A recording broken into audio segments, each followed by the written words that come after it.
सभी को मेरा नमस्कार। मैं सोनू दिनोदिया आप सभी का एग्रीकल्चर नॉलेज चैनल में स्वागत करता हूं। और आज का हमारा मुख्य मुद्दा टॉपिक रहेगा इंट्रोडक्शन ऑफ हॉर्टिकल्चर, उद्यान विज्ञान का परिचय, जो काफ़ी कंपटीशन एग्ज़ाम को भी कवर करेगा और हरियाणा के अंदर चल रहे एग्रीकल्चर कोर्स लेवल 1 को भी कवर करेगा।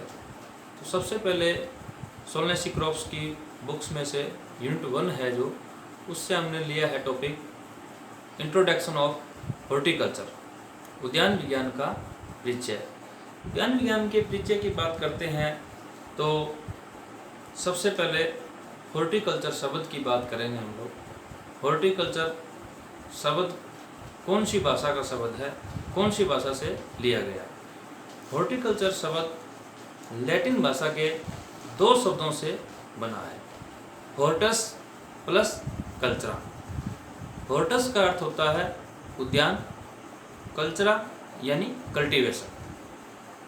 कल्टीवेशन, उद्यान की कल्टीवेशन यानी उद्यान की खेती करना हॉर्टिकल्चर कहलाता है। ये था हॉर्टिकल्चर शब्द कहाँ से आया और कौन सी भाषा से बना। आगे हम थोड़ी विस्तार से बात कर लेते हैं। एग्रीकल्चर के अंदर जिस भी शब्द के पीछे कल्चर लग जाए, जैसे एग्रीकल्चर की बात करते हैं, एग्रीकल्चर खुद ही एक शब्द है तो ये भी लैटिन भाषा से लिया गया है। एपीकल्चर की बात करते हैं, जिस भी टर्म में कल्चर आ जाए तो वह लैटिन भाषा से लिया गया है। इसमें भी एक अपवाद है, जैसे मैं बात करता हूँ लैक कल्चर। लैक कल्चर एक ऐसा शब्द है जो 2 भाषा से मिलकर बना है, LAC लैक प्लस कल्चरा। लैक संस्कृत का शब्द है और कल्चरा लैटिन भाषा का है। ये आप आगे की कक्षाओं में पढ़ने के लिए आपको हेल्प रहेगी। और इसके अलावा जिस भी एग्रीकल्चर टर्म में वाई आ जाए तो वह शब्द ग्रीक भाषा से लिया गया है। जैसे बात करते हैं एग्रोनॉमी। एग्रोनॉमी शब्द ग्रीक भाषा से लिया गया है, एग्रो प्लस नॉमस से। तो जब एग्रोनॉमी के बारे में बात करेंगे तो इसके बारे में आपको विस्तार से बता देंगे। आज के लिए इतना ही और आगे हम बढ़ते हैं। अब डेफिनेशन की बात करेंगे।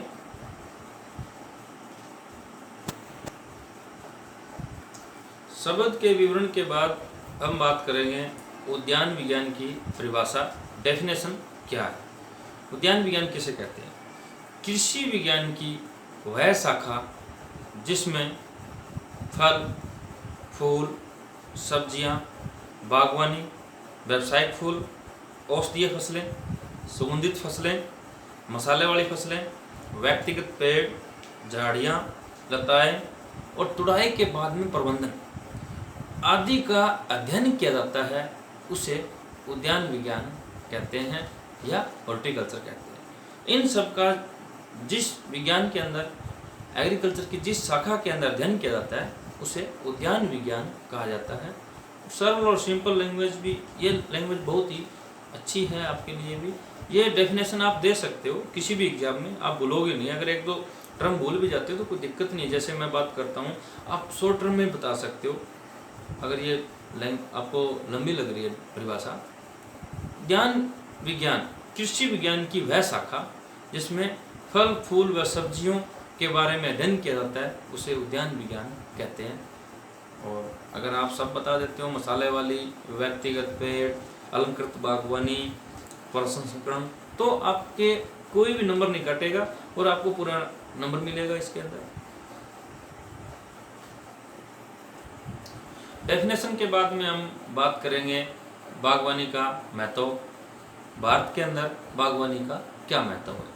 महत्व की बात करते हैं हम, आप सभी जानते ही हैं, फल, फूल, सब्जियों का हमारे जीवन में भी बहुत महत्व है, हमारे शरीर के लिए भी बहुत ही जरूरी आवश्यक अंग है।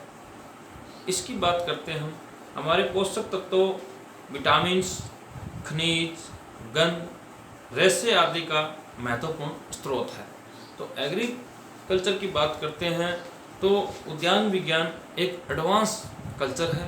एडवांस कल्चर की बात करें क्योंकि इससे जो इनकम मिल रही है वो एग्रीकल्चर के अदर सोर्सों के अलावा सबसे ज़्यादा मिलती है, क्योंकि इसका एक क्षेत्र बहुत ही बड़ा है।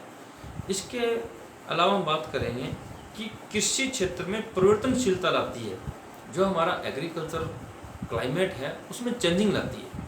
क्योंकि अगर हम एग्रीकल्चर के अंदर हॉर्टिकल्चर की बात करेंगे, बागवानी की बात करेंगे, तो बागवानी अगर रहेगी हमारे लैंड के इर्द गिर्द में, हमारी लैंड के ऊपर हमारी खेती के अन्य एग्रोनॉमी की जो फसलें हैं उसके आसपास में अगर हॉर्टिकल्चर रहेगी, तो उससे क्या रहेगा कि हमारा क्लाइमेट भी चेंज होगा, वहाँ वर्षा भी अधिक होगी और वहाँ की वायु भी शुद्ध रहेगी, क्यों वहाँ पे पेड़ पौधे ज़्यादा रहेंगे। तो यह कृषि क्षेत्र में परिवर्तनशीलता लाती है। इसी के कारण किसानों के पास विभिन्न प्रकार की फसलें उगाने का विकल्प उपलब्ध रहता है। तो इससे और क्या कर सकते हैं, अनेक फसलें उगा सकते हैं। जैसे मैं बात करता हूँ कि टमाटर की फसल लगा सकता है फार्मर, बैंगन की फसल लगा सकता है, भिंडी की फसलें लगा सकता है, बागवानी के साथ साथ इंटरक्रॉपिंग कर सकता है, अंतर फसल कर सकता है। तो इससे क्या है कि किसान के पास अल्टरनेट दूसरे ऑप्शन भी मिल सकता है किसान को कि वो अन्य फसलें भी इसके साथ में लगा सकता है। दूसरी बात करें, सौंदर्य संपन्न तथा पर्यावरण का संरक्षण करने वाली है। सौंदर्य संपन्न है, सुंदरता भी देती है। जहाँ भी आप हॉर्टिकल्चर देखोगे तो हॉर्टिकल्चर, किसी भी आप लॉन के अंदर जाओगे तो वहाँ पे भी हॉर्टिकल्चर है। किसी आप पार्क में, पब्लिक पार्क के अंदर जाओगे, किसी स्कूल कॉलेज की बिल्डिंग देखोगे, तो ये सौंदर्य अपने आप को सजावट करती है। लैंड सजावट के लिए, लैंडस्केपिंग के लिए इसका बहुत ही अपना महत्व है। दूसरा बात करते हैं कि प्रति इकाई क्षेत्रफल उत्पादन अधिक होता है। प्रति एकड़ इसका उत्पादन अन्य फसलों की तुलना में अधिक होता है। आप चाहे बैंगन की खेती कर रहे हो, भिंडी की खेती कर रहे हो, अगर उसी खेत में आप एग्रोनॉमी नॉर्मल जो फसलें, ट्रेडिशनल फसलें लगा रहे हो, जो पारंपरिक रूप से फसलें चली आ रही है, गेहूं की खेती कर रहे हो, चने की खेती कर रहे हो, सरसों की खेती कर रहे हो, या आप कपास लगा रहे हो, उसकी बजाय 1 एकड़ में इसका उत्पादन अधिक होता है। तो इसका महत्व इसलिए भी बढ़ता है। पर्वतीय तथा दुर्गम क्षेत्रों में भी उगाया जा सकता है इसको। जैसे कोई पर्वतीय क्षेत्र, जैसे हम हिमाचल की बात करते हैं, वहाँ पर बहुत पहाड़ियाँ हैं, वहाँ पे एप्पल के आप बाग देखोगे तो बहुत सारे बाग है, तो वहाँ पे भी आप इसको लगा सकते हो। दुर्गम क्षेत्र यानी ऐसे स्थान जहाँ पे अन्य खेती नहीं की जा सकती, तो उस प्रकार की खेती में बागवानी अपना सकते हैं और बागवानी अपना के आप अच्छी पैदावार ले सकते हो। आगे मैं बात करूँगा, अधिक उत्पादन होता है तो अधिक लाभ अर्जित होता है। व्यक्तियों के लिए रोजगार का महत्वपूर्ण स्रोत है, व्यक्तियों को रोजगार भी दिलाती है। आपको पता है कि एक बाग के अंदर 10 से 15 लेबर काम करेगी तो उनको भी रोजगार मिलेगा। अगर सब्जियों के आपने 10-20 खेत लगा रखे हैं, उसमें खरपतवार निकालने के लिए, पेस्टिसाइड करने के लिए, उनकी तुड़ाई के लिए, पैकिंग के लिए, तो रोजगार भी उपलब्ध करवाती है।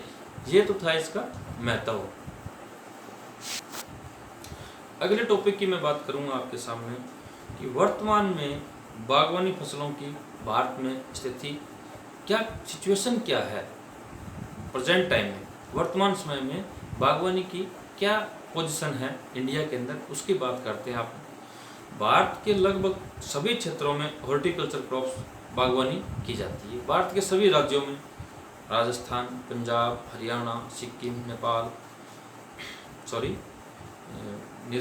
आपका साउथ के अंदर चले जाते हैं, बेंगलोर, कर्नाटक, आंध्र प्रदेश, सभी राज्यों के अंदर बागवानी की जाती है। अगली बात करते हैं कि निम्न गुणवत्ता वाली मिट्टी के अंदर भी इसकी खेती की जा सकती है। आगे बात करते हैं एक डेटाबेस की कि 2016-17 में 24 मिलियन हेक्टेयर क्षेत्र पर बागवानी फसलों को उगाया गया। 2016-17 के अंदर 24 मिलियन हेक्टेयर क्षेत्र में बागवानी फसलों को उगाया गया। प्रश्न आ जाएगा आपको कि 2016-17 में कितने मिलियन हेक्टेयर पे बागवानी की गई। ऑप्शन रहेगा 20, 22, 24, 25। तो 24 मिलियन हेक्टेयर क्षेत्र में बागवानी फसलों को उगाया गया। उसके बाद हम प्रोडक्शन की बात करते हैं। 24 मिलियन क्षेत्र में बागवानी की गई, उससे प्रोडक्शन क्या आया हमारे पास, तो 175 मिलियन टन सब्जियां, उसके अंदर 175 मिलियन टन तो सब्जियां और 92 मिलियन टन फलों का उत्पादन मिला। भारत का सब्जियों के उत्पादन की दृष्टि से भिंडी उत्पादन में प्रथम स्थान है। भारत जो हमारा देश है संसार के अंदर भिंडी उत्पादन में इसका प्रथम स्थान है। उसके बारे में बात करते हैं हम कि भारत का दूसरा नंबर किस फसलों के उत्पादन में है। आलू, प्याज, बंद गोभी, बैंगन, अखरोट, बैंगन उत्पादन में द्वितीय स्थान है। इसमें अखरोट नहीं है, सॉरी, इसके अंदर आलू, प्याज, बंद गोभी और बैंगन के उत्पादन में दूसरा स्थान है। अब हम बात करते हैं फलों के उत्पादन में। भारत फलों के केला, आम, अमरूद, पपीता, नींबू, अनार, अखरोट आदि का अग्रणी उत्पादक है। भारत के अंदर फलों में मैं दोबारा एक बात बता देता हूँ आपको। फलों की बात करें जिसमें केला, आम, पपीता, नींबू, अनार, अखरोट आदि को अग्रणी माना जाता है। ये उत्पादन इसका बहुत अधिक रहता है भारत देश के अंदर। भारत फल तथा सब्जियों को UAE, Bangladesh, Malaysia, Netherland, Sri Lanka, Nepal, Saudi Arab आदि देशों को निर्यात करता है। यानी भारत दूसरे देशों को भी फलों और सब्जियों को भेजता है, जिसके अंदर यूएई, सऊदी अरब, नीदरलैंड, नेपाल, श्रीलंका आदि देशों को भारत देश सब्जियों को और फलों को बाहर भेजता है। तो आप लोग भी इस प्रकार की बागवानी करके एक्सपोर्ट कर सकते हो। अब हम अगले टॉपिक की बात कर लेते हैं। बागवानी फसलों के लिए भारत में संभावनाएं। भारत के अंदर बागवानी फसलों की क्या संभावनाएं हैं? तो नंबर 1 तो बात करते हैं हम भारतीय जलवायु। अधिकांश फलों, सब्जियों तथा औषधीय पौधों के लिए उपयुक्त है। हमारे भारत देश की जो जलवायु है वो सब्जियों के लिए, फलों के लिए तथा मेडिसिनल प्लांट, औषधीय पौधों के लिए अनुकूल है। दूसरी बात करते हैं, अधिकांश भारतीय जनसंख्या शाकाहारी है। हमारे भारत के अंदर लगभग जो जनसंख्या है वो 70 से 80% शाकाहारी है।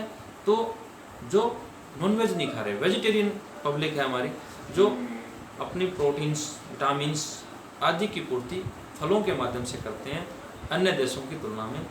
अन्य देशों की बात करूं, मैं अभी चाइना की बात करता हूं या अमेरिका की बात करता हूं, इन देशों में नॉनवेज ज़्यादा खाया जाता है, तो वहाँ पे बागवानी का इतना महत्व नहीं है। पर भारत एक ऐसा देश है, हिंदू देश है, जिसके अंदर वेजिटेरियन यानी शाकाहारी लोग ज़्यादा है, तो वो अपनी पूर्ति विटामिन्स, प्रोटीन्स आदि की फलों या सब्जियों के माध्यम से ही करते हैं। तो इसलिए भी इसका महत्व बहुत ही ज़्यादा है, या संभावनाएं ज़्यादा है हॉर्टिकल्चर की डेवलप होने की। वर्तमान में स्वास्थ्य के प्रति जागरूक भी है, इसलिए फल तथा सब्जियों की अत्यधिक मांग रहती है। लोग, आज की जो जनरेशन है, आज की जो पीढ़ी है, वो अपने स्वास्थ्य के लिए बहुत ही जागरूक है। उनको पता है जैसे आम खाएंगे तो विटामिन ए मिलेगा, अगर आँखों को स्वस्थ रखना है तो गाजर खाएंगे, विटामिन ए होता है उसके अंदर। तो आज की पीढ़ी जो जागरूक है वो सब्जियों और फलों का ज़्यादा प्रयोग करती है अपने स्वास्थ्य को लेकर। बागवानी उत्पादों की मांग उत्पादन से कहीं अधिक है। बागवानी जो उत्पादों की मांग है वो उत्पादन से कहीं अधिक है। जो उत्पादन हो रहा है उससे डिमांड क्या ज़्यादा है। प्रति व्यक्ति फलों की आवश्यकता पूरी नहीं हो पा रही आज के टाइम में, इसलिए बागवानी की संभावनाएं भी आने वाले समय में बहुत ही अधिक रहेगी। सिंचाई क्षेत्र में सुधार के कारण भी बागवानी क्षेत्र में संभावनाएं बढ़ रही है। कुछ आज के टाइम में सिंचाई के साधन भी उपलब्ध हो गए हैं, सरकार भी इसकी तरफ ध्यान दे रही है, कहीं पे सब्सिडी दे रही है किसानों को बाग लगाने के लिए, सब्जियों की खेती करने के लिए। तो कहीं पे ड्रिप इरिगेशन या आपकी फुहारा सिस्टम आदि सिंचाई को अपना के फार्मर नई नई खेती करते जा रहा है, जिससे भी बागवानी को फैलने की संभावनाएं बहुत ही अधिक है।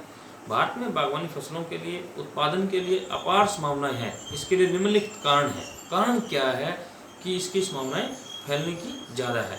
अनुकूल जलवायु बहुत ही अच्छी है हमारे भारत देश की, मैंने पहले भी बताया आपको। अधिकांश जनसंख्या शाकाहारी होना, जो शाक व सब्जियां खाती है वो शाकाहारी बोलते हैं उसको। सिंचाई व्यवस्था में सुधार, लोगों का स्वास्थ्य के प्रति जागरूक होना, कृषि मजदूरों की पर्याप्त संख्या में उपलब्धता, भारत देश के अंदर श्रमिक भी आसानी से मिल जाता है, मजदूर भी आसानी से मिल जाता है। बागवानी क्षेत्र के लिए भारत सरकार द्वारा चलाई गई स्कीमें, भारत सरकार के द्वारा जो चलाई गई स्कीमें हैं जिनसे किसानों को लाभ मिल रहा है, सब्सिडियां मिल रही है, ये भी एक संभावनाएं हैं कि हॉर्टिकल्चर डेवलप जल्दी होगा। बागवानी फसलों के उत्पादन को बढ़ने के लिए उन्नत तकनीकों की उपलब्धता, फसलों के भंडारण तथा विपणन के लिए सुदृढ़ व्यवस्था। फसलों के भंडारण के लिए जैसे हम बात करें कोल्ड स्टोरेज को ले जाते हैं जिसके अंदर आलू रखा जाता है, आलू के साथ साथ बनाना, केला भी रखा जाता है। आज के टाइम में किसान भाइयों ने इस प्रकार के कोल्ड स्टोरेज बना दिए है 10-10 फार्मर ने मिलकर, ताकि जब प्रोडक्शन बढ़े, एक साथ प्रोडक्शन आए और मार्केट में भाव ना मिले तो उस टाइम में कुछ टाइम के लिए 20 दिन के लिए, 30 दिन के लिए या 2 महीने के लिए जो भी फसल जिस सिचुएशन में रुक सकती है, जैसे टमाटर का भी कोल्ड स्टोर में रखा जाता है, मटर को भी रखा जाता है, ताकि मार्केट के अंदर जब बाजार के अंदर अच्छा भाव आए, प्रोडक्शन कम हो जाए, उस टाइम में ऑफ सीजन के अंदर हम बेच सकें। तो बागवानी की बहुत सी संभावनाएं हैं। आज का टॉपिक यहीं पे हम ख़त्म करते हैं। सभी का बहुत बहुत धन्यवाद।